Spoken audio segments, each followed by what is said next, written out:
조선, 일본, 서정주, 박정희까지 일본 놈의 충성스런 앞잡이일 때 동상 걸린 손가락을 잘라내가며 해방을 위해 싸웠던 건 백성들이다.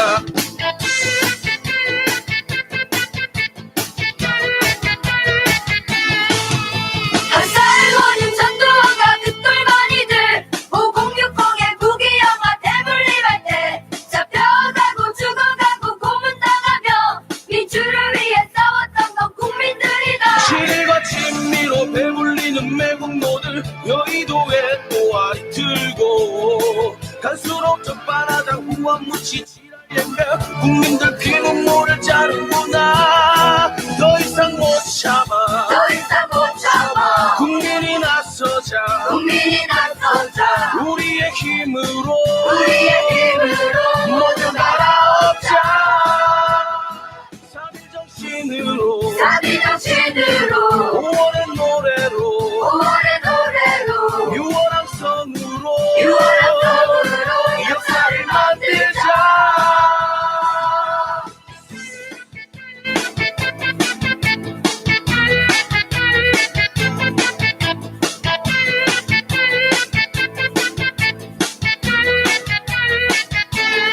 실과 친미로 배불리는 매국노들 여의도에 또아리 들고 갈수록 적반하장 후원무치 지랄yen며 국민들 피눈물을 자르구나. 더 이상 못 참아, 더 이상 못 참아. 국민이 나서자, 국민이 나서자. 우리의 힘으로 모두 갈아엎자. 3일 정신으로 3일 정신으로 5월의 노래로 5월의 노래로 6월 함성으로 6월 함성으로 역사를 만들자. 더 이상 못 참아, 더 이상 못 참아. 국민이 나서자. 국민이 나서자. 예, 웰컴 투 새날 스왓. 자, 오랜만에 경문 들어봤습니다. 어제가 아니군요. 오늘 여의도에서 울려 퍼질 바로 그 노래. 이 노래의 가사에 여의도에 또아리 들고 오라는. 자, 국민의 힘으로 이겨냅시다. 자, 여러분들이 가장 기다리신다는 바로 새날 한나인 이번 주 방송 시작하겠습니다. 자, 팟캐스트 최초의 오직 옴부즈맨만을 위한 프로그램 새날 한나인 72번째 방송 시작하겠습니다. 예. 이게요. 네. 내가 그렇게 박수치기 이런 걸 싫어해. 원래. 아, 예, 이게 사람이 많은 박수는 듣기가 좋은데 네. 몇 사람이 억지로 만드는 막 하는 억지로 박수를 만드는. 별로 싫어하는데 갑자기 해보고 싶은 거야. 네. 나이 먹으니까 변덕스러워져요. 자, 이해를 하시고요. 자, 오늘 나오신 분들 소개해드리겠습니다. 평생 지나도 변하지 않을 것 같은 뭔가 어떤 순정의 그 느낌이 남아있는 우리 정명숙님. 아, 예, 안녕하세요. 정명숙입니다. 그와는 반대 느낌이죠. 벌매 임지님. 안녕하세요. 볼메 임지입니다. 막 변할 것 같죠. 다음에 그 사이에서 괴로워하고 계시는 아닙니다. 우리 즐거워요. 커트님. 네, 안녕하세요. 커트입니다. 예, 어서 오시고요. 진짜 지난주 한 주는 그 조국 장관의 사퇴로부터 이어진 한 주였는데 우리 국민이 얼마나 위대한가를 직접 보여주는 느낌이었어요. 어떤 이 멘붕에 빠졌다가 다시 올라오고 요 느낌 있잖아요. 또 그 결말을 또 주말에 여의도에서 맺게 되는, 그리고 또 한 주가 되면 다이나믹 코리아가 또 시작되고 또 이렇게 바뀐단 말이에요. 참 잘 이겨내는 모습. 그런 경우 있잖아요. 우리가 살면서 그 자녀들이 막 아프고 힘든데 좀 단순한 표현으로는 길거리 가다 넘어졌는데 스스로 일어나서 툴툴 털고 가는 모습, 또는 아픈 아이가 건강해지는 모습, 뭐 이런 것들이 있잖아요. 요게 나아진 어떤 단계를 밟아가는 우리들의 모습이 아닌가 싶어요. 고개만 끄덕이지 마시고 한마디씩 소감해 주세요. 네. 지난 한 주 어떻게 보내셨어요? 근데 저는 유튜브 댓글들 보면서 저도 같이 음. 응원도 하고 약간 감동도 받고 그랬어요. 네. 정말로 그 임진님이 폭풍 올리시더라고요. 좀 찬찬히 올리시는 스타일인데, 네, 월요일 날 폭풍으로 올리시는 걸 보고 많이 감동을 받으셨구나 이렇게 생각했습니다. 네. 네. 저는 뭐 푸나님 말씀하셨듯이 뭐 오히려 너무 조용하면은 저희들이 아무 변화가 없는 거잖아요. 이런 아픔이 있고 저도 월요일 날은 조금 이건 뭐지 어떻게 받아들여야지라고 충격을 받았는데 그런 변화가 있고 또 그런 아픔이 있고 결국은 조국 장관님이나 문재인 대통령이나 훌륭한 분들이십니다만 뭐 평생 공직을 맡으실 수는 없잖아요. 결국 우리 시민들은 근데 평생 시민이니까 우리들이 계속 담당해야 될 부분들을 같이 해나간다 이렇게 생각하고 하루하루 생활해야 될 것 같습니다. 네.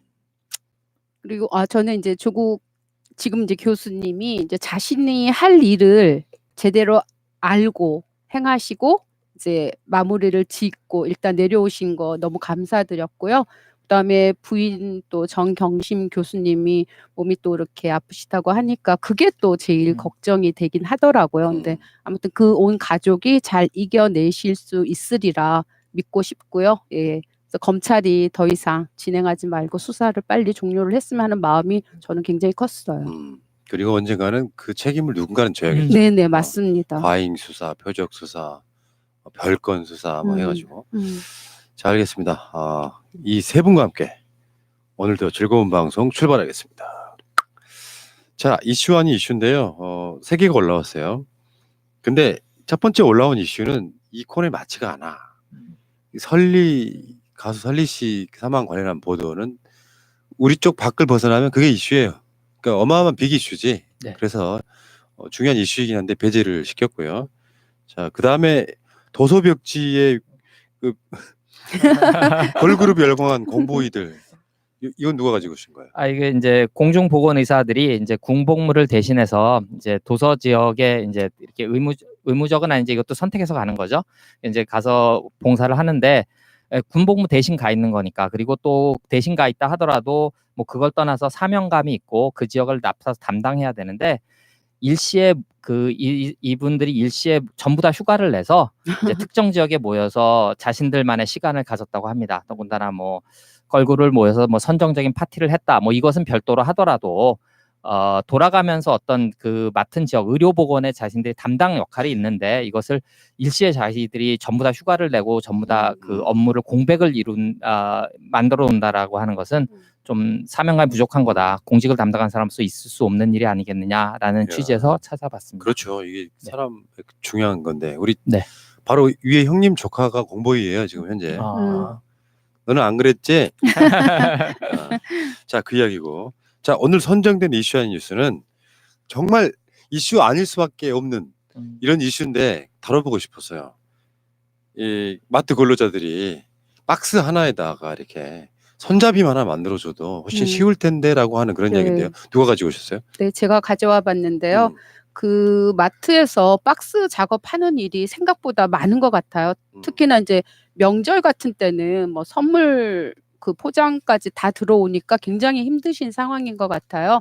그래서 이제 그런 분들이 좀 편하게 일을 그나마 좀 편하게 하실 수 있는 방법으로 이제 그 박스에 그 손잡이 구멍을 내주면 어떻겠는가 하는 그런 해결책이 있는데 여기에도 이제 여러 가지 의견들이 있더라고요. 어떤 분들은 그렇게 해서 또 박스에 구멍을 내면 새로 공정을 만들어야 되기 때문에 또 제조사 입장에서는 또 그런 비용이 들어간다. 또 박스 재질을 두껍게 해야 되기 때문에 그것도 돈이 들어간다. 다 그런 어떤 경제적인 차원에서 좀 반대 의견을 내시는 분들이 있기 때문에 저희는 좀 다른 관점에서 얘기를 좀 나눠보고 싶어서 주제를 가져왔습니다. 아니 박스에 구멍을 내보지도 않고 해보지도 않고 힘들다는 겁니까? 될 것 같은데. 네, 저희 생각에도 이제 그 나름으로는 이해를 하는데 근데 이제 너무 그런 쪽으로만 해서 시도조차 못하게 이렇게 좀 미리 막아버리는 거는 아니라는 생각이 들고 노동자들이 일할 수 있는 작업 환경이라고 하는 것은 노동자 중심으로 가야 되는 게 맞기 때문에 저희가 또 이런 얘기를 나눌 수 있으면 합니다. 가장 작은 배려로 가장 큰 효과를 낼 수 있는 이슈 중에 하나인 것 같아요. 저도 미처 생각을 못했는데 지금 뭐 보면 노동자들이 평균 10km 그리고 많게는 25km에서 요즘은 공항에 그 짐 붙일 때도 예전에는 보면 저희 뭐 25km 이렇게 요즘은 20km 이상이 넘으면 되게 무거운 거다라고 마크를 붙이게 돼 있고 이제 노동자들이 허리를 다칠 수 있다라는 어떤 그 뭐 노동부의 혹은 ILO의 기준이 있는 것 같아요. 그러니까 가급적이면 박스를 작게 소량화해주고 그리고 그 이동을 용이하게 만들어줘야지 뭐 거기 박스에 구멍 뚫는데 뭐 비용이 더 든다는 돈이 더 중요합니까?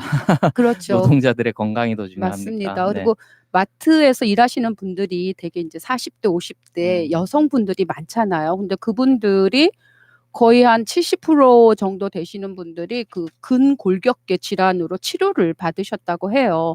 그러니까 그러한 어떤 일상적인 어떤 작업 활동으로 인해서 몸이 아프다고 하면은 이게 장기적으로 근무를 할 수 있는 여건이 되지도 않거든요. 그래서 이런 부분에서도 우리가 얘기를 할 수 있지만 이게 단순히 이분들이 뭐 나 아파 일 좀 편하게 하고 싶어 그런 차원이 아니고 여기 보시면 그 산업안전보건 기준에도 5kg 이상 되는 어떤 물품들을 뭐 운반하거나 뭐 오르는 이렇게 할 때에는 취급을 할 때에는 그 보조 수단으로서 사용할 수 있는 게 법적으로도 이렇게 권유가 되고 있다고 하고 그다음에 이제 근무 환경 같은 거 이렇게 개선하는 것도 그 사용주들의 일종의 이제 의무처럼 이렇게 법적으로도 나와 있으니까 그런 법을 준수한다는 의미에서도 이거는 틀림없이 좀 개선이 돼야 된다고 생각을 합니다. 그러니까 사소한 배려 하나가 있으면 그게 세상을 좀 바꾸는 좋은 도구가 저는 된다고 보는데 이제 역사나 세상이라고 하는 건 발전하려고 있는 거거든요. 정체되어 있으면 안 되는 거니까 이게 다 좋은 건 없어요. 그나마 어떤 게 더 조금 더 좋은가를 판단해서 그렇게 하는 것도 나쁘지 않을 것 같습니다. 네. 사소한 배려지만 사람이 먼저 아니겠어요? 네네. 그래서 저희가 마트를 가서 저희가 이제 그 산 제품들을 이렇게 쓸 때도 박스가 손잡이 있는 거를 선호를 하잖아요. 그리고 그러한 또 손잡이 있는 박스들은 조금 튼튼하기도 하고 그래서 그러한 여러 가지 것들을 좀 많이 논의하시고 해서 조금 해결이 됐으면 좋겠습니다. 저희 식당에서 이거 음식 나르시는 분들도 이 손목 다 나간다고 그러잖아요. 그 저기 뚝배기 같은 거 나를 때도 얼마나 힘드시겠어요, 그죠? 네, 네. 여성분들이. 네. 추석 때 설거지 담당으로서 네. 진짜 설거지감 이만큼 쌓아잖아요. 그럼 허리가 끊어질 것 같아요. 육체노동 하시는 분들이 그렇게 힘든 거예요. 네. 자, 알겠습니다. 이런 사소한 배려들 한번 같이 한번 생각해 봤으면 좋겠습니다. 네. 할 수 있는데 왜 안 해? 자, 이메일들 와 있는데요. 이번 주에 이메일들 중에 엄선해서 골라봤습니다. 네. 국감에서 느껴지는 검찰 춘장의 스탠스라고 이찬훈님께서 보내주셨습니다.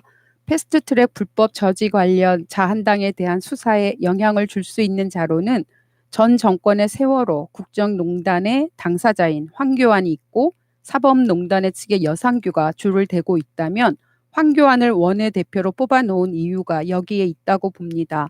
패스트트랙 처리 시 불법을 저질러 놓고 나서 이명박까지도 줄대기에 불편할 것 없어 보이는 삼성 장학금도 받은 것으로 보이는 황교안을 원내대표로 뽑아놓고 검찰에 출석을 시키면 검찰이 현장에서 조사하거나 구속하지 않아도 면피되는 것이고 법원이나 검찰, 경제계, 병역 문제를 보면 군까지도 카르텔이 있을 것 같고 이렇게 되면 황교안이 차기 대통령이 되어야 하는 당위성이 여러 기득권 세력들에 의해서 지원받을 수 있지 않을까 합니다. 황교안 붙들고 있으면 다 사는 거죠. 그래서 황교안은 영웅 이미지 메이킹만 하면서 돌아다니는 것이고 어차피 토착 외구 세력에게는 국정이라는 게 박근혜가 증명했듯이 대통령이 문재인 대통령처럼 능력이 있어야 하는 것도 아니니 여자 박근혜로서 손색 없죠. 적폐들의 대통령으로는 더할 나위 없는 자로 보입니다. 총선을 내줘도 대선만 이기면 된다는 논리일 테니 선관위도 토착 외구들 편인 마당에 앞날이 서늘하게 느껴집니다. 토착 외구들이 추악한 쪽으로는 꽤 꼼꼼한 놈들이다 보니 황교안, 나경원 체제가 그냥 만들어진 것 같진 않다는 생각이 드네요. 아침에 찬바람 쐬면서 커피 마시다가 문득 떠올라 두서없이 적어봤습니다. 늘 고생하시는 부지런한 PD님 고맙습니다. 야, 좋아요. 메일들이 하나같이 정성껏 이렇게 긴 메일 쓰기 쉽지 않거든요. 정성들이 이제 자기 본인들의 마음이 그냥 그대로 담긴 게 아닌가 싶고요. 자, 계속 갈게요. 언론개혁, 언론평가 사이트를 만들었습니다. 한번 방문해 주세요라는 메일 제목이고요. 녹전사람님이 보내주셨습니다. 안녕하세요. 방송 잘 듣고 있습니다. 요즘 언론 기사들 보다 보면 어찌 이리도 아름답지 아니한 기사를 용감하게 송고할 수 있는가 하고 그 용기를 경탄하게 됩니다. 기자가 어떤 기사를 쓰며 어떻게 행동했는지 히스토리를 만들면 책임감 없는 기사를 함부로 쏟아내기 전 한 번쯤 더 생각하지 않을까 하여 언론기사 평가 사이트를 만들었습니다. 독자가 댓글을 하나 달면 좋아요, 싫어요, 숫자를 통해 평가를 받는데 정작 기사에 대해서는 그런 장치가 없습니다. 제가 만든 사이트는 언론 기사를 평가하여 점수를 부여하고 그 점수는 기자 개인과 소속 언론사의 평가로 이어집니다. 이용 방법은 평가하고자 하는 기자의 소속과 이름을 등록하면 자동으로 그 기자의 기사 목록이 검색되어 타임라인이 만들어집니다. 평가 항목은 정확성, 균형성, 심층성, 정보성입니다. 기사를 읽고 별점 주기를 통해 평가할 수 있습니다. 언론개혁은 많은 사람들이 필요성을 느끼지만 실효성 있는 방법을 아직 찾지 못하고 있습니다. 제가 만든 사이트가 유효할지 알 수는 없지만 우리가 좋은 언론을 가지는데 조금의 기여라도 할 수 있으면 좋겠다는 마음으로 만들었습니다. 사이트의 제목은 히스토리 체크입니다. historycheck.kr, historycheck.co.kr. 바쁘시더라도 한번 확인해 보시고 유용성이 있겠다 생각되시면 홍보 부탁드립니다. 좋은 하루 되세요. 이동준 드림. 진짜 유용할 것 같지 않아요? 네, 네. 필요했던 사이트인데요. 그래서 지금 제가 그 보시는 분들을 위해서 사이트에 주소를 좀 이렇게 적어봤는데 history check.kr 또는 history check.co.kr 둘 다 맞습니다. 이거 제가 이거 보고 무릎을 탁 쳤어요. 아 이렇게 하면 되는데 네. 아 기사에 좋아요 싫어요가 왜 없어? 음. 댓글에 대한 좋아요 싫어요는 있잖아요. 네. 그러면 이상한 기사 올라오면 싫어요 엄청 때리면 되잖아. 그럼 걔네들도 사실 기사로서는 가치가 없이 폐기되고 포탈이 해줄 일이잖아 사실은요. 진짜. 자, 이 부분에 대해서는 제가 다시 한번 연락드려가지고 조금 더 생각을 우리 국민들의 뜻을 한번 모아보도록 하겠습니다. 기가 막힌 아이디어였습니다. 녹전 사람님 감사합니다. 자, 또 이메일 또 있습니다. 네, 그리고 이동욱 님입니다. 지금 개총수 방송 듣고 있습니다. 이번 주 토요일부터 국회 앞에서 집회를 준비하고 있습니다. 집회 끝나고 자한당 앞까지 거리 행진도 준비되어 있습니다. 이미 집회 신고도 했고요. 또한 26일부터 패스트트랙 통과 날까지 3박 4일 투쟁도 준비 중에 있습니다. 저도 개국본 회원이지만 이번 서초동 집회 공식 비용이 부족해서 개총수와 손혜원 의원님의 사비도 꽤 들어간 것으로 알고 있습니다. 물론 두 분 다 성격상 공식적으로 언급은 안 하겠지만요. 누구의 주도권 싸움이라는 생각 없이 민주진영 유튜브 지도자들의 리더십을 발휘해서 촛불 신화를 완성했으면 합니다. 수고하세요. 자 이런 부분이 좀 짠하기도 하고요. 근데 이제 지금 개국본에 아주 기본적인 스탠스는 개국본에 가입을 하시라. 그래서 거기를 회비를 내주시라. 그러니까 공식적으로는 개국본 계좌에 회비가 아닌 일반 후원금은 내지 말라고 하고 있어요. 그 지점들을 좀 생각하고 있는 것이죠. 근데 낸다고 또 그걸 화를 내겠습니까? 그래서 저는 가장 잘하는 건 개국본에 회원 가입을 하는 것이고 그래서 후원금 내면 누가 뭐라고 할 수 없잖아요. 회비. 자 이동욱님이 유튜브 민주진영 지도자들이라고 했어요. 지도자. 자 알겠습니다. 동욱님 감사드리고요. 자 댓글들 한번 가보겠습니다. 쭉 가보시죠. 네, 키스스스스님. 오늘 윤석열이 국감 보니 나는 잘못 없다. 니들이 짖든 말든 나는 내 갈 길 간다. 어디 걸 테면 걸어보든가. 이런 느낌을 받았습니다. 원래 표정이 그런 건지도 모르겠으나 굉장히 오만해 보였습니다. 조미야옹님. 도대체 이 개검들에게는 상식이라는 것이 없나? 도대체 이 개검들은 누가 견제하나요? 대통령님, 이젠 아니잖아요. 진짜 이건 아니잖아요. 검찰이 왜 독립을 해야 하나요? 행정부 아닌가요? 대통령님이 직접 지휘해 주세요. 부탁드립니다. 맑은 날의 오후님, 진짜 악의 축이다. 어쩌면 죄도 없는 사람들에게 이게 할 짓인가? 자신들의 잘못을 인정하지 않고 죽이려고 달려드는 이 조직들은 정말로 악마입니다. 명미한노님, 검찰은 스스로 바뀔 수 없습니다. 이번에 제대로 증명됐습니다. 국민은 검찰을 믿을 수 없습니다. 대통령님의 강력한 추진만이 답입니다. 촛불 집회로 대통령님에게 힘을 실어줍시다. 지치지 말고 나갑시다. 이번이 절호의 기회입니다. 행복까치님, 조국 장관은 내려오지만 사라지지 않는다. 반드시 검찰 개혁하고 적폐 청산하자. 배신은 하지 말자님, 배신자가 그렇게 수사하겠습니까? 법과 원칙은 진보 쪽에만 적용하지 보수 쪽엔 절대 안 하지. 같은 편인데요. 네, 양이상님. 검찰은 증거도 없고 오로지 조국 장관을 낙마시킬 목적이었다. 변해간의 7호님. 검찰개혁의 환상적인 조합이길 바랐던 문 대통령님의 꿈을 우리의 꿈을 짓밟은 자. 임명권자 대통령과 주권자인 우리들에게서 그나마 관용을 바란다면 조국 장관과 그의 가족들을 털었던 딱 그만큼만 저들 토착 외구 자한당의 수사에 힘을 쏟는 모습을 보여라.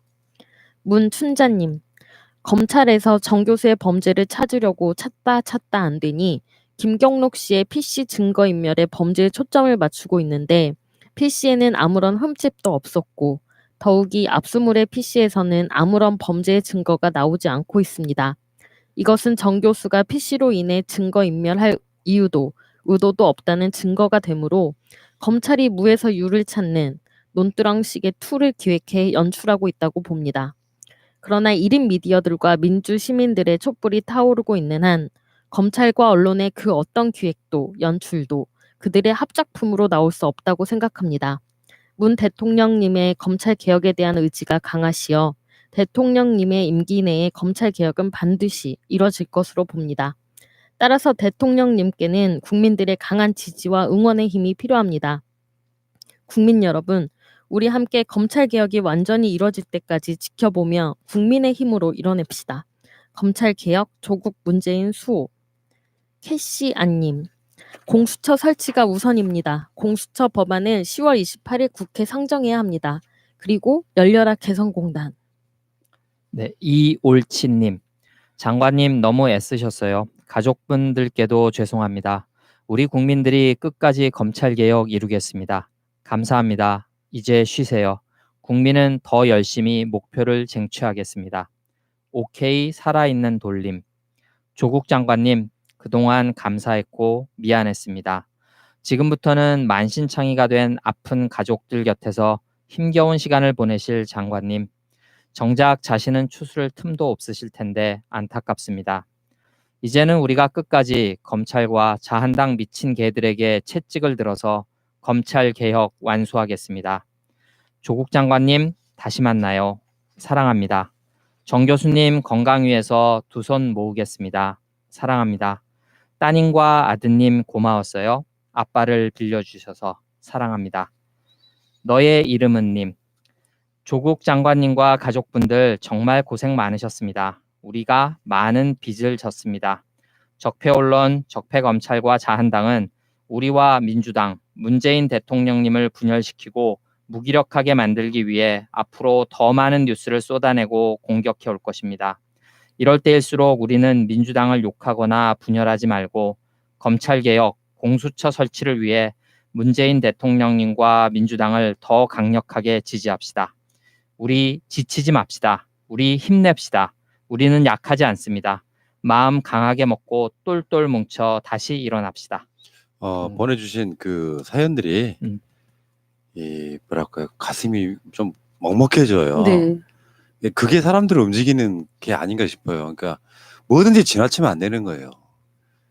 저걸 내가 당하는 것 같고 너무 과한 것 같고 어떻게 또 알고 보면 너무 억울한 거고 요거를 마치 자신들이 선이고 정의인 양 막 거의 도륙이라는 표현이 나왔었잖아요. 도륙하다시피 지금도 사실 끝난 상황이 아니고 그렇다 보니 많은 분들의 감정이 지금도 이렇게 가라앉지 않고 있는 이런 느낌이고요. 자, 계속 갈까요? 네. CHL님, 상황을 냉정하게 봅시다. 조국 장관은 일단 검찰 한 축의 붕괴 토대를 마련했습니다. 그것도 아주 단기간인 35일 만에 해냈습니다. 이제 자한당 해체로 전선을 이동해야 합니다. 더욱 가열차게 싸워야지요. 작은 할배님, 구가 조구가 너무나도 착하고 착한 나의 조구가 어리디 어린 우리 조국이 너무나도 많은 희생을 치루었구나.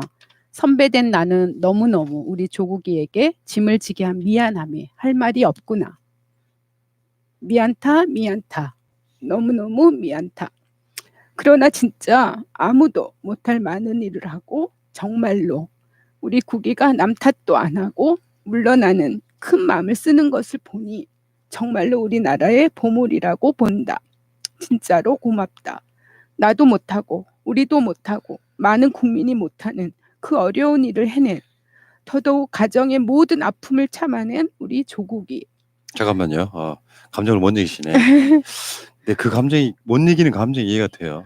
이게 읽을 때마다 아하. 계속 눈물이 나는데요. 제가 한번 읽어볼게요. 그리고 그 남편, 그 아버지를 참아낸 딸과 아들이 너무나도 미안구나.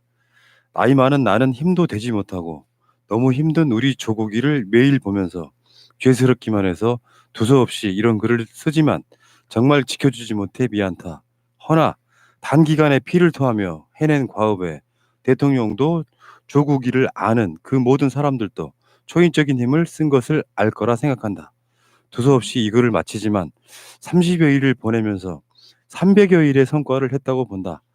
너무너무 고맙다. 누가 이런 희생을 치르겠는가. 저도 참느라고 힘들었는데요. 조국 장관보다 훨씬 나이가 많으신 분 같죠. 한 네. 거의 70대 이상 될 것 같은 분이.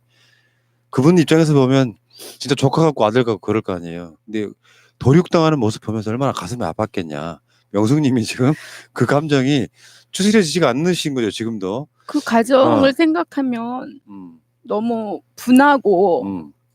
너무 잔인한 것 같아요. 진짜로.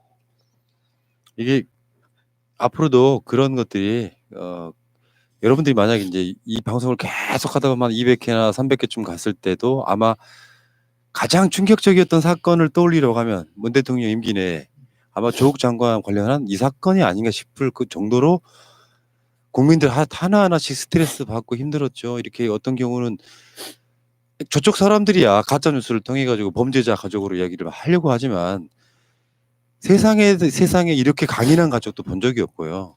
이렇게 말도 안 되게 도륙하다시피 한 사건도 거의 드물다고 보거든요. 그러니까 그 감정들이 지금 이렇게 명숙님처럼 나타나는 건데. 홀매 임진님, 네. 사람 피가 따뜻하지가 않아. 지금 뭐 하는 거예요? 또 긍정적으로 보는 사람도 있어야죠. 네. 아니, 예. 힘을 얻어서. 네, 네. 제가 그냥 좀 눈물이 좀 있고 해서 그냥 그런 아유. 거고요. 아니 근데 네, 그게 아무튼 너무 좋은 모습이에요. 내가 울컥해지는 거야. 약간 그 슬퍼하시는 모습에. 자, 계속 가겠습니다. 아니요, 명숙님. 제가 어. 이제 저는 성경을 읽을 때 요즘에 그 시편 109편을 좀 읽게 돼요. 그게 일명 저주 시편이거든요.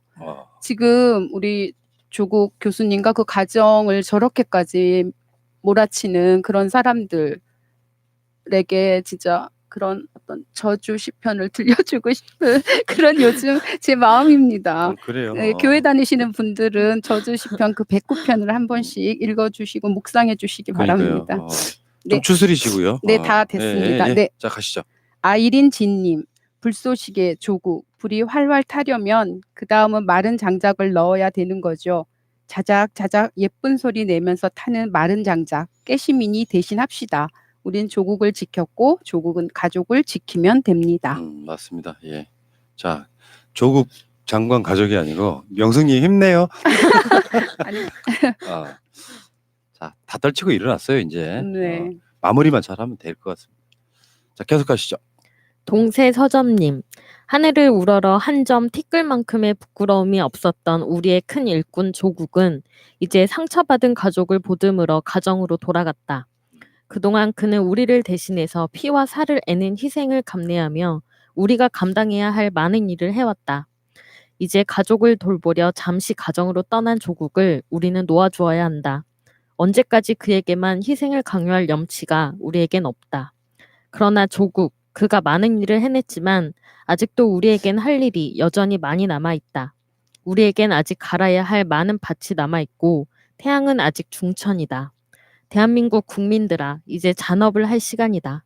회사의 월급이 그냥 나오는 게 아니듯이 사회의 정의가 거저 실현되는 게 아니다.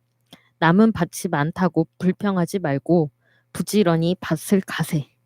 판타지 보이님. 조국 장관님은 불쏘시개 역할을 하신 거 맞습니다. 우리 국민들은 검찰이 한 가정을 인질로 잡고 무참히 파괴하는 과정을 똑똑히 지켜볼 수 있었고 검찰이 무소불위의 권력과 썩어 있다는 것을 알게 되었지 않습니까? 거기에 가짜뉴스를 퍼나르는 검언의 커넥션을 밝혀주셨습니다.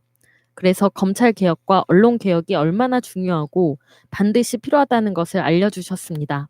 조국 장관님 정말 감사하고 수고하셨습니다. 수수 팟빵님. 좀 전에 푸나님 멘트를 들으면서 문득 깨달은 게 있습니다. 조국 장관께서 사퇴 발표하시고 나오면서 한 인터뷰 과정에서 국민들이 마지막 마무리를 해주실 거라 믿습니다. 라는 말이 무슨 의미인지 사퇴 발표로 우울한 마음에 처음엔 너무 국민한테만 기대는 건 아닌가 하고 조금 마음이 무거웠는데 지금 생각해보니 그게 아니라 국민들이 내년 총선에 민주당이 압승하도록 지지해서 개헌을 통해 검찰개혁을 확실하게 마무리해달라는 뜻이라는 걸. 조국은 대의를 위해 자신을 던지는 참된 지도자라는 생각이 그리고 우리가 절대 놓치면 안 되는 우리의 훌륭한 자산이라는 생각이 드는 새벽입니다.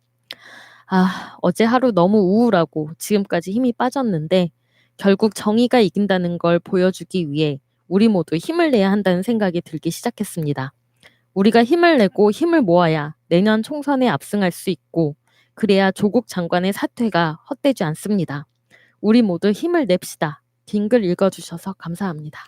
저는 이제 살면서 또는 이 생활을 하면서 느끼는 게 역사는 절대 한 방향으로 흘러가지는 않습니다. 저쪽이 너무 과하다고 생각되면 이쪽 사람들이 또 힘을 내서 그걸 이겨냅니다.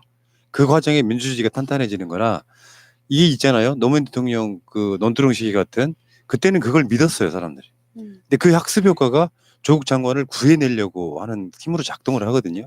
다음에는 또 마찬가지겠죠. 그러니까 일방적으로 언론과 검찰과 자유한국당 등이 합작하여 만들어낸 이 일종의 사병 같은 행위를 다음에는 또 비슷한 건이 당했을 때는 더 훨씬 쉽게 이겨내겠죠. 그 과정을 저는 거칠 거라고 보니까 자 힘들 내시고요. 자 계속 하시죠. 네, 흑면마구님. 괜찮습니다. 중요한 건 문재인 대통령님의 강한 의지가 있고 그리고 이미 우리는 조국이라는 것입니다. 흐르는 강물님. 맞습니다. 진정성을 가지고 끝까지 간다는 의지가 확고한 대통령과 언제든지 촛불을 들 수 있는 수백만 수천만의 조국들이 있음을 확인한 우리가 두려워할 일은 단 하나도 없습니다. 9번의 검찰개혁과 조국 수호 촛불 집회 현장에서 만난 수백만 수천만의 조국들을 직접 목격하고도 검찰, 기레기들, 자한당 그리고 조작에 가까운 여론조사의 선동에 넘어간다면 그보다 더 어리석고 불쌍한 일도 없을 것입니다. 마하랜드님. 화도 나고 안쓰럽기도 하고 야속하기도 하고 슬프기도 하고 내 안의 모든 감정이 휘몰아친 하루입니다. 얼마나 힘들었을까? 그분도 선량한 한 인간입니다. 저는 그저 그분의 선택이 너무나 당연한 결정이라고 생각합니다. 범부라면 벌써 10번은 더 포기했을 것입니다. 조국은 영원토록 우리 마음속에 녹아서 스며들 것입니다. 이제 더 힘찬 출발을 해야 할 날입니다. 우리 뭉칩시다. 아이템 코리아님. 뉴스공장에서 조국 부인 정경심 교수가 며칠 전 뇌경색 및 뇌종양 판정을 받았다는 얘기를 듣고 마음이 너무 아팠습니다. 11시간 압수수색 당시 조 장관님의 마음이 어땠을까 생각하니 더 그렇습니다. MJ 바르콘님. 이재명 응원합니다. 문 대통령님 존경합니다. 조국 아쉽습니다. 그리고 미안합니다. 알겠습니다. 계속 가보실까요? 네, 준이원희님. 검찰과 기레기, 자망당 인간들 반드시 법의 심판을 받게 해주세요. 조국 장관님을 생각하면 너무너무 마음이 아리고 아픕니다. 정경심 교수님, 저도 뇌종양을 알았었는데 초기에 발견해서 지금은 수술받고 좋아졌어요. 부디 수술 받으시고 완치돼서 건강해지신 모습으로 가족과 함께 편안하고 행복한 나날을 보내시길 기도하겠습니다. 이은주님. 방송 감동입니다. 중간중간 감격에 겨워 눈물도 흘렸답니다. 시민이라는 단어의 감동, 감격, 사랑, 배려 이 모든 것이 있었다는 걸 오늘 새삼 깨닫게 됐네요. 감사합니다. 분홍님, 촛불 집회 때 일제히 태극기를 위로 올려 흔드는 모습이 마치 무궁화 꽃이 활짝 피어난 것으로 보였어요. 무궁화 꽃으로 활짝 피어난 태극기 물결, 정말 감동이었습니다. 야, 진짜 그 집회할 때 그 여러 사람이 한꺼번에 만들어야만 가능한 그림들이 있잖아요. 근데 북한의 집단체조는 감동스럽진 않아. 너무 기계적이잖아요. 네. 근데 자유분방한 가운데 여러 사람이 있어야만 되는 어떤 피켓이라든지 태극기 같은 모습들은 보면은 전율이 쫙 그러지 않아요? 근데 그 자리에 쓰레기 하나 안 남기고 사소한 시비도 하나 안 붙고 연행자도 없는, 그래서 평화적으로 끝내고 자발적으로 다 깨끗이 치우고 슉, 이런 국민은요 전 세계적으로 없어요. 유럽의 뭐 선진 국가들 시위하면 난리 납니다. 기물 다 파손되고 경찰들 막 두들겨 맞고 막, 사실상 그렇단 말이에요. 대한민국은 정말 대단한 나라예요. 공감 안 하시네. 아니죠. 맞습니다. 이러세요. 이 세 분의 시민들 왜 이러세요 지금? 아니 어떨 때는 좀 그런 노란 조끼 그 프랑스의 그 사람들처럼 막 그렇게 조금 과격하게 해도 되겠다라는 생각이 그럴 어떨 때 때는 있지. 저 스스로가 들어서 속상할 때는 진짜 네, 그러고 너무 싶죠. 속상할 때는 그렇더라고요. 근데 결과를 놓고 보면 그래도 우리 수준이 훨씬 높은 거다. 그렇긴 하죠. 분노를 했는데 그 자리가 축제의 장이 되고 서로 힘을 합치고 한 사람은 약하지만 수백만 명이 모이면 어마어마한 힘이 된다는 걸 보고 있잖아요. 검찰도 찍소리 못하고 우리 개혁학계 손들잖아요. 그런 게 아닌가 싶고요. 알겠습니다. 계속 가시죠. 로 타일러님, 음. 변파리들이 너무 많네요. 자괴감, 민주당 비방, 갈라치기 등등. 이제 곧 차가운 북풍 한설이 몰아칠 겁니다. 굳세게 견디어 봄이 오는 4월엔 새 판때기가 됩니다. 끝까지 희망을 가집시다. 야, 알겠습니다. 밤님, 민주당 대표를 공격하고 민주당을 공격하는 그 사람들은 민주당 지지자가 아니라 자한당원이 민주당 지지자인 척 잠입해서 이간질하는 것입니다. 가난하고 무지한 사람들이 더 보수 쪽이고 가짜뉴스에 잘 속는다는 통계가 있습니다. 악랄하고 지긋지긋한 자한당의 개수작에 제발 속지 마시길 바랍니다. 현명한 사람들이 되시기를 부탁드립니다.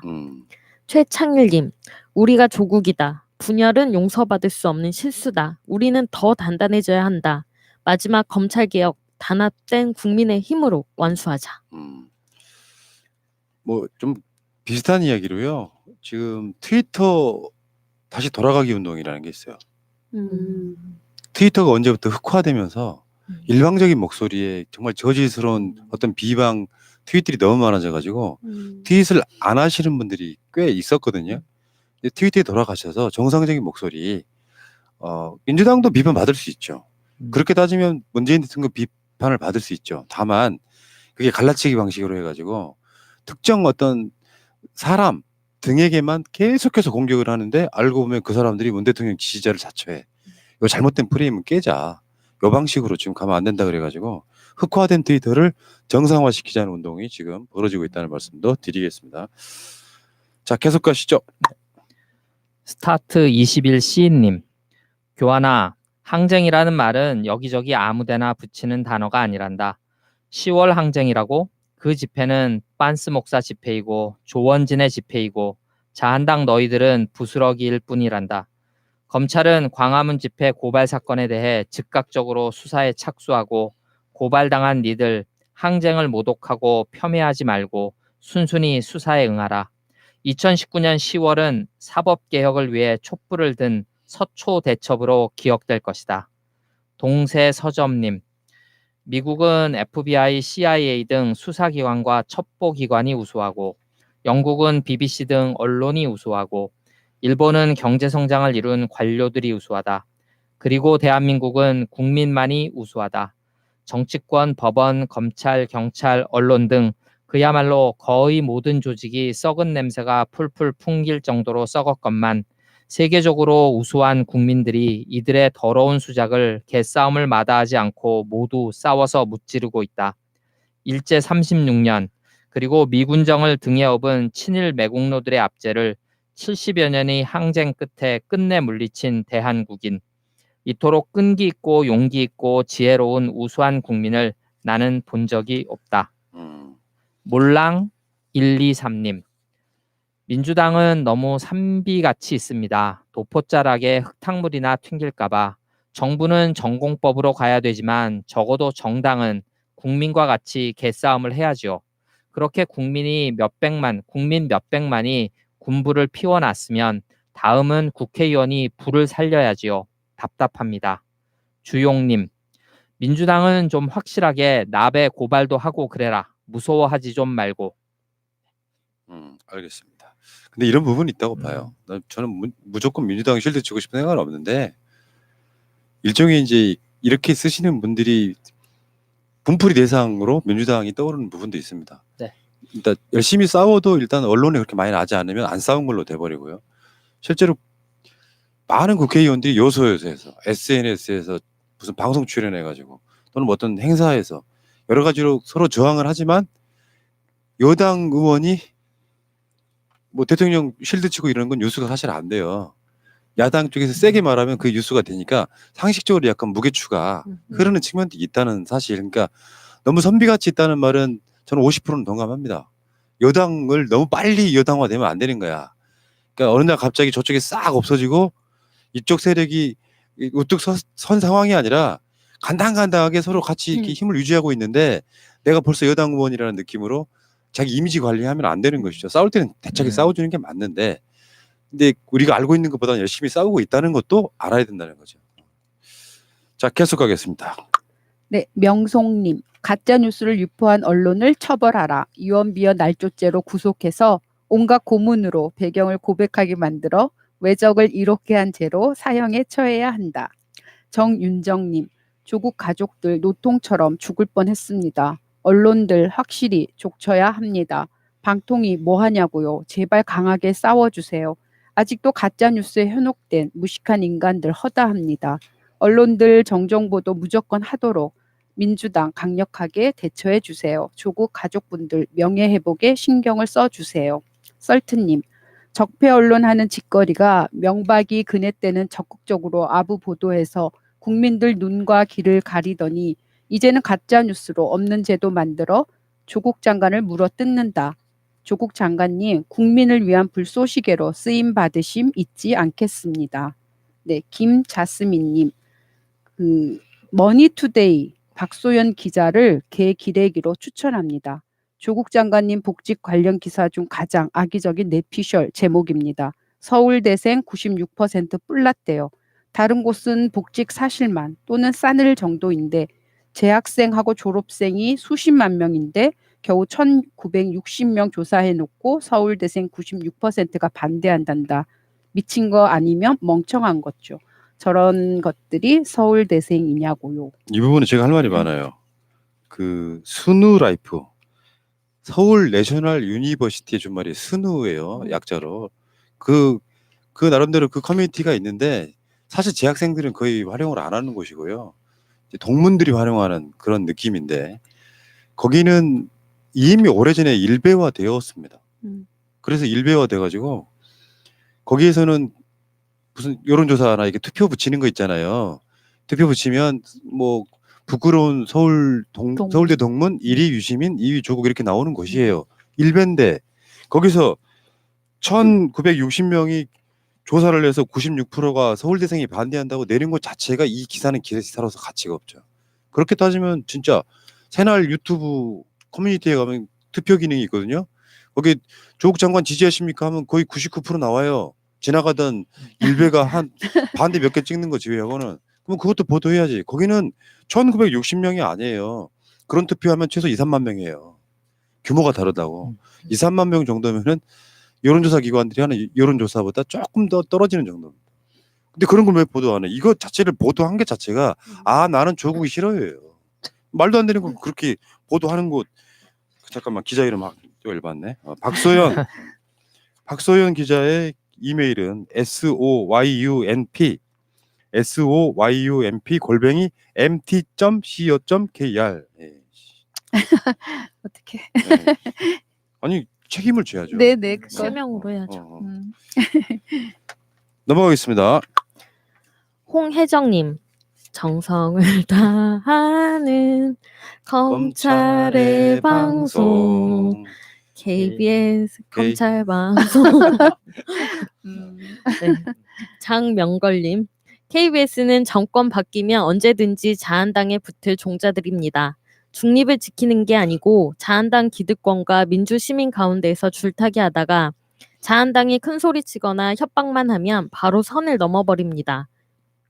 우리나라 언론들을 민주화하는데 무임승차한 가장 큰 수혜자들입니다. 차두환님. 제가 가장 화나는 것은 자기들 탄압받을 때 팟캐스트나 유튜브, 진보 민주 진영 쪽에 나와서 시민들에게 징징거려 놓고 이제 와서는 시민이 자기네 잘못하는 거 지적하니까 탄압 운운합니다. 이런 태도에 토악질이 나옵니다. 나오미 113님. 한겨레 하어영 기자 고발한 윤석열 정말 먹같네요. 그럼 조국 장관은 도대체 몇 명을 고발해야 되나요? 자기한테 하는 말은 1도 참지 못하면서 남에게는 어떠한지. 자식이 없어 부모 마음을 모르는 생속이라 하지만 이건 아니잖아요. 그나마 바른말 하는 기자 입에 재갈을 물리는 거죠. 입 다물라고. 검찰총장한테 고발당한다고. 정성을 다하는 검찰의 방송 KBS 빵 터졌습니다. KBS의 새로운 슬로건으로 불러야겠습니다. 공공요금에 끼워서 납부되는 KBS 시청료를 거부합니다. 새날에서 시청료 거부 운동을 홍보해 주세요. 예. 정확한 명칭은 수신료라고 부르는데 우리는 그냥 시청료라고 생각을 하고 있는, 다른 것도 아니고 사실상 세금으로 운영되는 곳에서 일방적으로 때리기를 해. 이건 이게 상도덕도 말이 안 되는 거예요. 다른 언론사들이 쓰나미에 휩쓸려 갈 때 중심 잡으면서 팩트 체크도 좀 해가면서 해야 되는데, 이 소위 말하면 국가적인 어떤 예산이 전혀 투입되지 않은 일개 유튜브 방송, 알릴레오 등에서 한 이야기를 갖고 흔들흔들 할 정도면 그게 조직이고 방송사예요. 근데 거기다가 텔레비전 보지도 않은 사람들이 증빙하기 싫으니까 그냥 낼걸? 전기료 내시는 분들 중에 TV는 안 보는데 없는데 네. 그걸 굳이 증빙하기 싫으니까 낼걸요? 저는 그 박근혜 국정농단 때 이 KBS 노조에서 나와서 인터뷰를 제가 했던 MBC도 나온 적이 있고요. 요런 기억들이 있고, 그러면 이게 뭐 본인들이 생각했을 때 내가 박근혜 국정농단 때 보도했던 기자다. 그때는 다 했거든요. 조선일보도 했어. 근데 그런 사람들이 와가지고 뭐 우리는 대단히 공정한 보도로나 하는 것처럼 이렇게 이야기를 하지만 보는 사람은 참 역겹다 이런 생각이 들어요. 연봉은 구성원의 4분의 3이 1억 이상을 받고 있다고. 참. 그리고 또 열받는 게 있어. 나온 김에 이야기 좀 해볼까? 저 케이블 TV 보거든요. 케이블 TV 사용 요금 다달이 나가잖아요. 네. 나는 케이블 TV를 통해서 KBS를 봐요. 그러니까 이중 과세하고 있는 거예요. 아, 네. 실제로는 KBS 방송은 서울 같은 데서는 안테나 세워서 보긴 힘들어요. 근데 지금 디지털 TV, 그러니까 완전히 네. 디지털화 되면서 옥상에 안테나 세우면 됩니다. 기가 막힌 화질과 기능도 상상을 초월해. 디지털 모니터만 있다면. 근데 여러 가지로 불편하니까 관성적으로 케이블 TV나 위성 TV나 이런 걸 IPTV나 보잖아요. 그리고 이중 과세하는 거야. 난 케이블 TV 사용 요금을 내는데 KBS는 수신료를 따로 받아가다는 거죠. 원래는 정상적으로 하면 케이블 TV나 이런 위성 TV에서 KBS, MBC 등과 저작권료 협상을 해가지고 거기에 포함시키면 되는 거거든요. 지금 구조 자체가 네. 말도 안 되는 거야. 아유, 자 가겠습니다. 지준님. 서울대생들이 대다수를 강남 보수 집단의 자녀가 차지하고 있어서 그렇죠. 예전에 서울대학이라고 생각하면 안 됩니다. 그들은 자기 부모들의 앵무새입니다. 오죽하면 서울대생 중에 흑수저 아들이라고 자괴감을 느끼며 자살한 학생이 있었을까요? 흑수저는 절대 금수저가 될 수 없다면서 말입니다. SAK님.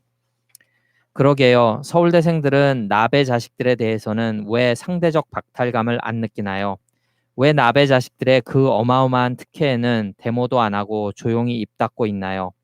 정말 그런 서울대생들이 진짜 대학생들이기는 한 걸까요? 진짜 웃깁니다. 스탱크 토니님. 현재 검찰개혁과 무관한 글을 남기게 되어 우선 죄송합니다. 근데 제가 한 가지 여러분들께 꼭 알려드리고 싶은 유튜브 채널이 있어 이렇게 글을 남깁니다. 하이체드라는 미국 젊은이가 하는 방송인데 뉴욕 타임스퀘어 5개 광고판에 독도와 위안부의 진실을 알리는 광고를 게재하고 우길기의 진실에 대하여 타임스퀘어 5개 광고판에 올리는 너무나도 고맙고 멋진 일을 하고 있습니다. 시간 되실 때 해당 채널에 가서 한번 살펴보시고 칭찬 댓글 한 번씩 남겨주시면 좋을 것 같아 여러분께 소개드립니다. 예, 하이 체드, 하이 높다 할 때 한글로 그냥 검색해도 되나 봐요. 네. 하이 다음에 체드 아이예요. 체드. 네. CHAD 이렇게 치시면 음. 바로 들어가실 수 있습니다. 예. 또한 내년 올림픽에서 우길기 사용을 하지 못하도록 백악관 청원 서명 운동도 진행 중입니다. 목표가 10만 명인데 아직 몇만 명이 부족합니다. 해당 채널을 통해 청원에도 동참하여 주시길 부탁드립니다. 감사합니다. 스탱크 토니님 감사드리고요. 자, 또 가겠습니다. 네, 기도하는 마음님. 마트에 갔습니다. 헤어 제품을 구매하려고 갔다가 기존에 쓰던 일본 제품을 버리고 국산으로 사왔습니다. 자동적으로 탈일본. 일본 제품은 절대 안 씁니다. 강용선님. 일본 제품 불매운동 이후에 유니클로가 세일을 많이 해서 동남아 외국인들이 유니클로 세일 제품을 사서 고국으로 많이 보내준다고 합니다. 그래서 지금 유니클로에서 판매되는 상당 부분은 외국 사람들이 구입하는 부분일 겁니다.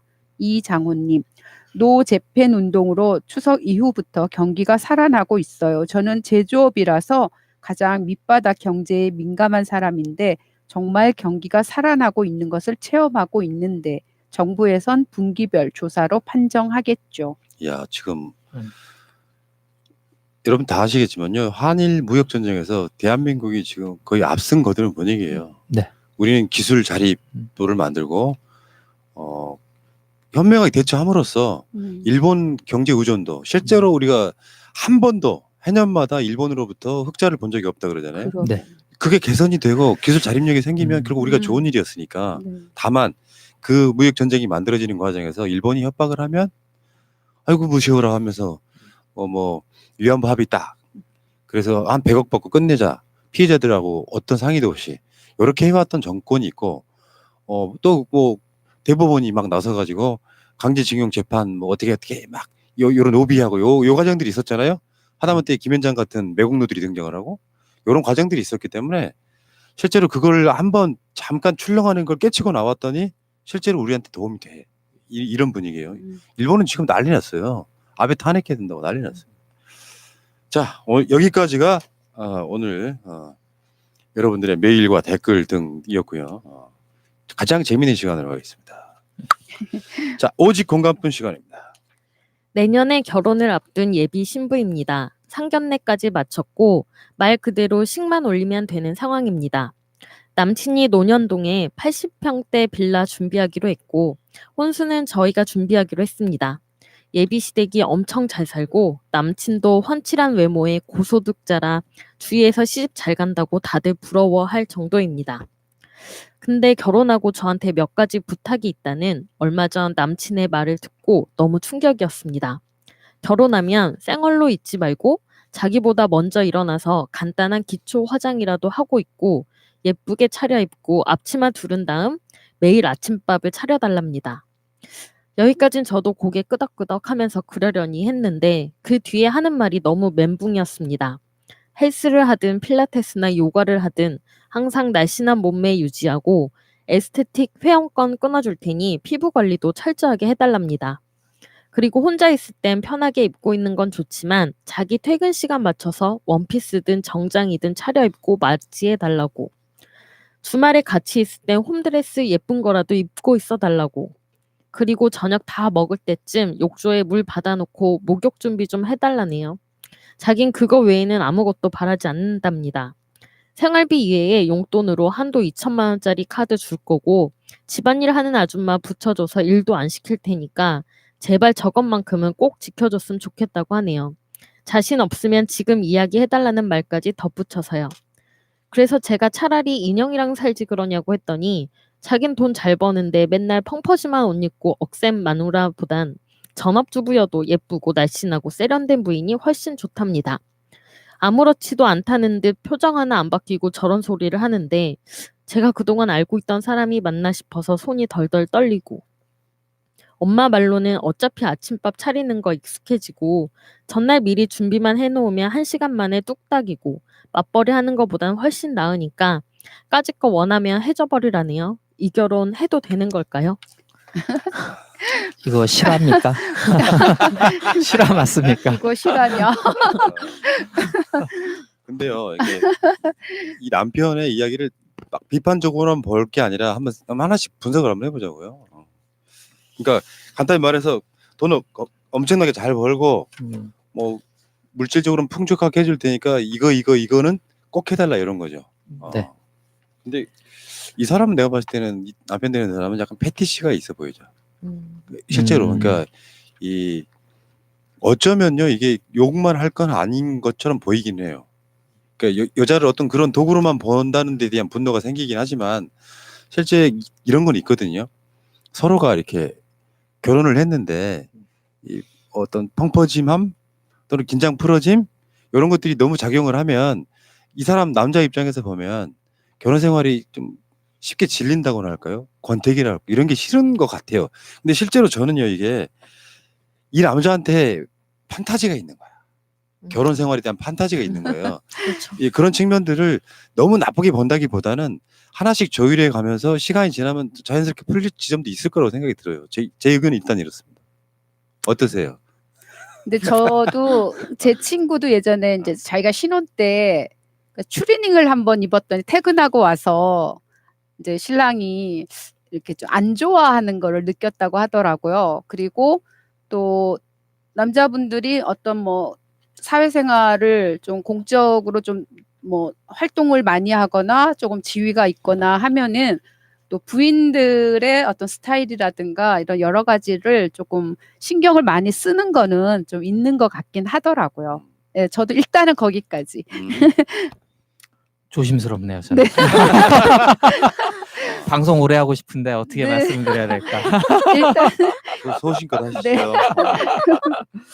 아, 그 조금 뭐 요즘은 뭐 이런 것 근데 이제 뭐 이런 생각이 나네. 옛날에 그 이제 대학교 막 그러니까 학교 막 졸업하면서 이제 결혼할 때 지금 뭐 명수님 얘기한 것처럼 여자 후배가 얘기하기를 제가 미팅을 해서 남자를 만났는데 남자가 돈 자기가 많이 벌어다 줄 테니까 자기는 그 원피스 잘 차려입고 쿠키를 집에서 구워주는 여자를 원한다 그래서 자기가 기겁을 하고 헤어졌다는 말도 있고 뭐 가끔 가다 보면 뭐 남자들이 이런 그 생각을 갖고 있는 사람이 있고 뭐 어떤 로망은 가질 수 있죠. 남자나 여자나. 하지만 이걸 구체적으로 결혼 상대자에게 구체적으로 요구하는 경우도 있나 봐요. 네, 그러니까 이거를 받아들이는 쪽의 문제인 것 같아요. 좋게 해석하면 여자분이 이거를 이거는 성차별의 문제라든지 뭐 여성을 도구화한다든지 이렇게 받아들이시면 안 하는 게 맞는 것 같고 맞아요. 이거 뭐 내가 좋아하는 사람을 위해서 해줄 수도 있지 뭐 사람들이 뭐라고 손가락질하건 각자의 행복은 다 다른 거니까 라고 진짜 부담이 마음에 꺼리낌이 없다고 하면 일단 한번 살아보시는 것도 네, 어떻게 생각하세요? 그 지점이 중요한 것 같아요. 네네. 아까 정확하게 네네네. 짚으셨는데 어떤 성상품의 도구와 이런 네. 거 있잖아요. 사실 좀 극단적으로 말하면 자본주의 사회에서의 모든 결혼이 매춘이라고 하는 사람들도 있어요. 네. 어떤 한쪽에서는 금전을 제공하고 한쪽에서는 성을 제공하고 이렇게 바라보는 관점도 있는데 이게 남편 자체의 어떤 이 태도가 너무 극단적인 것도 있어요. 그러니까 이 어떤 외모라든지 이런 걸 갖고 와라. 돈을 얼마든지 주겠다 하면 자각이 있는 여성 입장에서 보면 대체 나를 뭘로 보는 거야? 자기의 무슨 아까 말한 그 마네킹 같은 이런 걸로 보는 거야라는 자각이 생길 수가 있다고 저는 보는데 그러면은 이게 조건으로 돈을 걸면 안 된다고 생각해요. 그렇죠. 얼마든지 생활비나 뭐에 주겠다 하면 그게 약간 그 성의 상품화가 돼버리는 거고 자기의 개인적인 이야기를 직접 돈이랑 상관없이 나는 이런 사람 좋아해. 좀 집에서도 깔끔했으면 좋겠어. 이런 식으로 설득시키는 방법이 아니라 돈 줄게 해줘라고 하면 이상해지는 거지. 인간이기 때문에 그런 거예요. 네, 맞습니다. 남친이 어떤 마음으로 이런 얘기를 했는지는 이해가 가는 측면도 있긴 있어요. 뭐 결혼한 내 아내한테 계속 설렘을 느끼고 싶고 예뻤으면 좋겠고. 근데 아무리 이렇게 관리를 해도 나이가 들고 하다 보면 달라지잖아요. 참. 근데 그때는 그러면 어떡할 건지가 너무 걱정이 돼요. 일단. 그때는 이분이 돈으로 또 이제 부인을 갈아치우겠죠. 그러니까요. 그게 문제지. 근데 내가 봤을 때는 이 남자도 연애를 많이 한 사람은 아닌 것 같아요. 네. 이게 뭐냐면은 이제 사람의 어떤 사랑이랄까 살아가는데 단계가 있더라고요. 처음에는 연애의 판타지가 있고, 네. 그리고 막 결혼하면 막 뭐 어마어마한 게 뭔가 있을 것 같은데 시간 지나고 보면 그런 것들이 다 부질없고 내가 사람을 바라보는 게 젊었을 때는 오직 섹스의 대상 이런 관점으로 바라보고 예쁘고 막 글래머여야 되고 그렇게 바라보다가 어느 정도 나이가 되면 사람이 이제 사람이 돼가는 과정이에요. 짐승의 사람이 돼가는 과정. 그때는 사람 자체가 좋은, 그러니까 반대의 남편들도 있거든요. 하다못해 집에서 좀 편하게 있어라. 편한 옷 입고 있어라. 심지어는 브레이저도 하지 마라. 그래서 상대방이 뭔가 인간답게 살고자 하는 환경을 만들어주려고 하는 남편이 있고, 그래서 주말 때는 음식 준비도 하지 말고 웬만하면 외식하자. 나이 먹어서 어떻게 날마다 똑같은 막 반찬 준비해야 되고 식사 준비해야 되고 그거 싫잖아요. 네. 그런 사람이 있는 반면에 아직 젊어서 그래서 순진해서 그런 걸 수도 있겠지만 너무 이렇게 물질적이고 육체적인 것만을 강조하는 것 자체는 아직 어리다의 또 다른 표현이라고 생각해요. 그렇죠. 이제 사람이 사람을 많이 대해보지 않아서 이런 판타지를 갖고 있어서 그럴 수도 있고, 그 기생충 영화 우리 유행했었잖아요. 네. 거기 보시면 여러 가지 해석이 있는데 그 부잣집 박사장네가 이게 뭐 휴먼 컨택트가 그러니까 직접 그러니까 엄마나 아빠도 그리고 아이도 되게 화목한 가정 같은데 그 엄마가 아이를 안아준다거나 아빠가 뭐 이렇게 이런 어떤 컨택이 없대요. 가만히 보시면. 그래서 이제 그 여자가 이제 가정교사로 들어가서 아이를 안고 가르쳐주는 이런 모습을 얘기하시던데, 이게 어떤 이 친밀감이 있는 상태에서 서로 이게 맞춰가는 그런 과정이 없이 이런 과정이 생기면 이게 조금 상하 관계가 생기면 조금 힘드실 거는 같아요. 생활하다 보면, 그러니까 구조적으로 이제 여성분들이 그 집안에서 하는 노동, 그러니까 전업주부의 어떤 이런 그 노동들을 아직 많이 좋아지긴 했습니다만, 이거를 내가 남자니까 내가 돈을 얼마 줄게. 근데 그러면 이 일종의 뭐라 그러냐 고용 관계처럼 돼버리면 점점 힘들어지는 부분이 있거든요. 그래서 이제 조금 저희가 좋게 말씀을 드리려고 하지만 조금 위험하지 않느냐, 이게 실화라 그러면 조금 위험하지 않겠느냐. 맞습니다. 오히려 이런 상황이니까 직장을 그만둘 게 아니라 직장 생활을 하는 게 정말 최상의 조건이라고 생각이 들거든요. 내가 돈에 얽매이지 않고 월급을 굳이 안 받아도 되는 상태에서 일을 한다라는 게 내가 정말 하고 싶은 일을 할 수 있잖아요. 그러니까 일단 이 생활보다는 좀 설득을 해서 꼭 지킬 수 있는 거, 그런 것만 몇 가지 받은 다음에 2천만 원짜리 카드 굳이 안 받더라도 내가 하고 싶은 일을 하면서 그렇게 살면 더 좋지 않을까 싶네요. 맞아요. 근데 저는 제가 이제 만약에 이 입장이면 쭉 봤어요. 딱 보니까 이거 그래 해주지 이렇게 하는데 결정적으로 아침잠이 많아서 아침에 못 일어나. 그래서 이것 때문에 저 같은 경우는 좀 힘들겠다 이렇게 말을 하고는 싶은데, 어쨌거나 요런 거를 또 기꺼이 받아들이는 층도 또 틀림없이 있을 거라는 생각이 그렇죠. 들긴 하네요. 맞습니다. 예.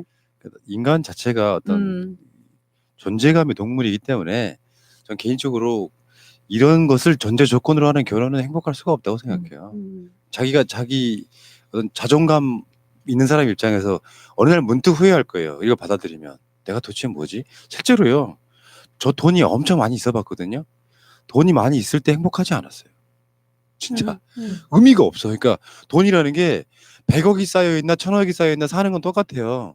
어떤 특정 시점에 가면은. 근데 실제로 돈에 막 펑펑펑펑 써보기 시작하면 나중에 내가 왜 살지 하는 기본적인 자각을 하게 돼요. 근데 그 자각이 없이 계속 돈을 펑펑펑 쓰죠. 그것은 그냥 물질의 노예인 거예요. 실제로 우리 민주 진보 진영의 분들은 대부분 그런 분들이 많을 거라고 생각해. 그런 자각들을 하고 산다고요. 그러니까 이걸 전제 조건으로 거는 결혼은 100% 불행하다. 이렇게 일단 봅니다. 하지마. 결론 아름답게. 저도 반대. 네. 결혼 네. 반대. 예. 난 이 결혼 반댈세. 아침에만 조금 일찍 일어나면 할만한데. 명수님, 네, 이런 마음이셨구나. 네. 아, 농담이고요. 어쨌거나 네. 뭐 이런 걸 선택한다고 해도 예, 뭐 저희가 뭐라고 할 수는 없을 것 그렇긴 같죠. 하죠. 예, 네, 예. 맞습니다. 음. 자, 참 세상에는 별 사연들이 많아요. 네, 그러니까요. 다루다 보니까 이런 얘기도 다루는데. 자, 어쨌건 여러분들 잠깐 동안에 그 시사 등에서 오는 스트레스 좀 잊으셨습니까? 어쨌건 그 오직 건강부 시간은 이게 다 내 이야기 같고 우리 가정에서 일어나고 있는 일들 중에 하나일 거라고 생각이 들어서 가장 애정하는 코너이기도 합니다. 자, 이번 주도 고생하셨고요. 다음 주는 또 어떤 이슈와 함께 우리가 시달릴까요? 네. 자, 근데 이겨내는 또 한 주가 되셨으면 좋겠습니다. 자, 여러분과 함께했던 새날 한라인 72번째 방송 마치도록 하겠습니다. 고맙습니다. 감사합니다.